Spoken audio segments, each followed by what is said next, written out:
Hello. അങ്ങനെ 5 മണിയൊക്കെ ആയപ്പോൾ വണ്ടിയൊക്കെ എടുത്ത് നമ്മൾ വീട്ടിൽ നിന്ന് ഇറങ്ങി. എന്തിനാണെന്നറിയോ? നന്ദി ഹിൽസ് കാണാൻ. Day 3 in Bangalore. നന്ദി ഹിൽസിലെ സൺറൈസ് ആയിരുന്നു പ്ലാൻ. അങ്ങനെ സോഷ്യൽ മീഡിയയിലൊക്കെ ഒത്തിരി വൈറലായിട്ടുള്ള ആ ക്ലൗഡി ആയിട്ടുള്ള സൺറൈസ് അതായിരുന്നു ലക്ഷ്യം. പക്ഷെ എന്തോ നമ്മുടെ ചെറിയ ഭാഗ്യക്കുറവ് കാരണം നമ്മൾ എക്സ്പെക്ട് ചെയ്ത സൺറൈസ് നമുക്ക് കിട്ടിയില്ല. ബട്ട് നോ വറീസ്, നമ്മൾ ഹാപ്പിയാണ്. അങ്ങനെ നന്ദി ഹിൽസിൽ വന്നിട്ട് നന്ദി കാണാതെ പോയാൽ എങ്ങനെയാ?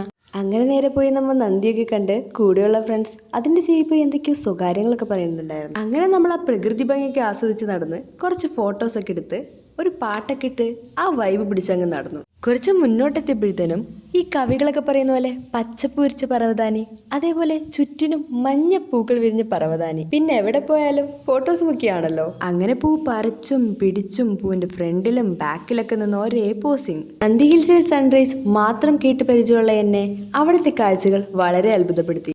നടന്ന് കാണാൻ ഒത്തിരി ഉണ്ട് അവിടെ പോയിട്ട് സമയം പോകുന്നതേ അറിയുന്നുണ്ടായിരുന്നില്ല. അവിടെ നിന്നുള്ള വ്യൂസ് ഒക്കെ കാണേണ്ട ഒരു കാഴ്ച തന്നെയാണ്. കുറേ നേരം നോക്കി നോവും നമ്മളിങ്ങനെ. അങ്ങനെ നോക്കിക്കുമ്പോഴാണ് എവിടെന്നോ ആരോ പറന്നു വരുന്നു. അങ്ങനെ ആ സാധനം പോയി ആ കുറ്റിച്ചെടിയിലും കുടുങ്ങി. അങ്ങനെ കുറച്ചങ്ങ് നടന്നപ്പോഴത്തേനും കുറെ കാട്ടുനെല്ലിക്ക മരം.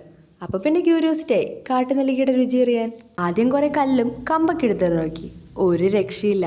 എന്നാൽ നമ്മുടെ റോഷൻ വിടോ, അവൻ പിന്നെയും എറിഞ്ഞു. 2-3 കമ്പൊക്കെ എറിഞ്ഞ് നെല്ലിക്ക കിട്ടി. കുഞ്ഞു നെല്ലിക്ക കഴിച്ചിട്ട് വായിൽ വെക്കാൻ പറ്റണ്ടായിരുന്നില്ല. അങ്ങനെ ആ കൊതി അങ്ങ് മാറി കിട്ടി. അങ്ങനെ ലാസ്റ്റ് നമ്മളൊരു കുളവും കണ്ട് ആ കുളത്തിൽ നിറച്ച് മീനെയും കണ്ട് നമ്മൾ നന്ദി ഹിൽസ് ഇറങ്ങി. അപ്പൊ ബാക്കി വിശേഷങ്ങൾ അടുത്ത വീഡിയോയിൽ. എന്നെ ഇഷ്ടപ്പെട്ട് എൻ്റെ കൂടെ കൂടിയ എല്ലാ സബ്സ്ക്രൈബേഴ്സിനും ഒത്തിരി thanks. See you in next video. By.